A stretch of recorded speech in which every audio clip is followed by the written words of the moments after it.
आज हम लोग पढ़ेंगे संघ ऑस्ट्रिकफिश के सदस्य लेवियो रोहिता, या जिसको जो है आम भाषा में जो है रोहू मछली के नाम से जाना जाता है।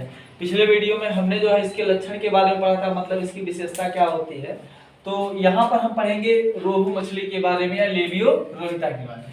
तो जो हमारा मछली होता है ये आप देखेंगे कि हमारे आपके आसपास का जो तालाब पोखरा होता है उसमें भी पाया जाता है। तो हम कह सकते हैं यहाँ मछली जो है सामान्य जल में भी पाई जाती है, ठीक। और इसका शरीर जो होता है देखने में आपको कुछ इस टाइप का दिखा गया। ये जो है हल्का गहरे रंग का या काला रंग का या हरे रंग का होता है। कौन से रंग का होता है? तो गहरे काले रंग का है ना, गहरे हरे और गहरे काले रंग का।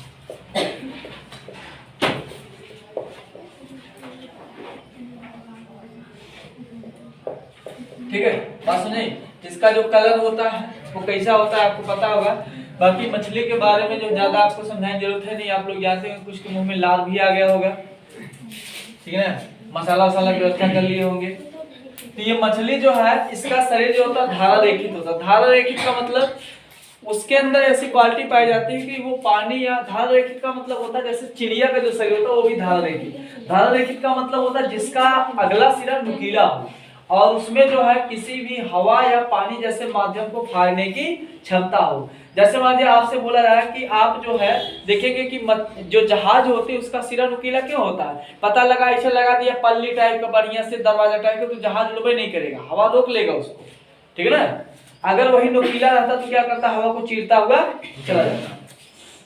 तो इस केस में जो है मछलियों का जो आप देखेंगे अगला सिरा होता है वो कुछ इस प्रकार होता है नुकीला। ये इसका माउथ हो गया, मुख वाला भाग। मुख से तो आपसे ज्यादा अच्छा कोई नहीं जानता होगा कि मुख का काम क्या होता है। दूसरे गाली देना, दूसरे छीन के खाना, यही सब क्या होता है, मुख का काम होता है, ठीक। इसके बाद बात करते हैं इसका शरीर जो होता है इसमें पंख पाए जाते हैं। जो अगला भाग होता है उसमें जो पंख पाया जाता है उसको बोलते हैं पेक्टोरल फिन।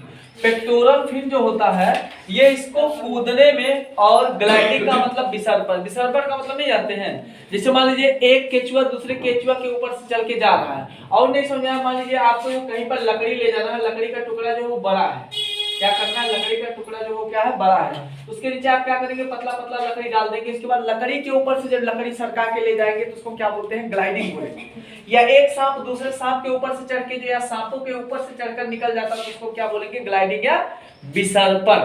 तो इनमें जो होता है स्लिप करने वाला क्वालिटी पाया जाता है वो किसके माध्यम से, तो पेक्टोरल फिन के माध्यम से।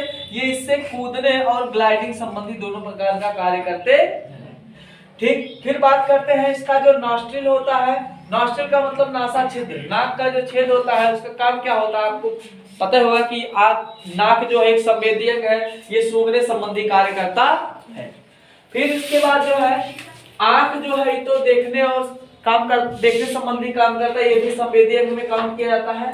डार्सल फिन जो होता है इसको ऊपरी पंख जो होता है उसको क्या बोलते हैं, डार्सल। मतलब पीठ वाले भाग में जो कुछ भी पाया जाएगा उसको हम क्या बोलेंगे, डार्सल। और जो पेट वाले भाग में पाया जाएगा उसको क्या बोलेंगे, वेंट्रल। तो पीठ वाले को क्या बोलते हैं, डार्सल, और पेट वाले भाग में जो पाया जाता है उसको वेंट्रल, ठीक है ना। तो डार्सल फिन होता है, पंख का काम में क्या होता है, इसके गतिशीलता में योगदान करेगा, आगे बढ़ने में योगदान करेगा।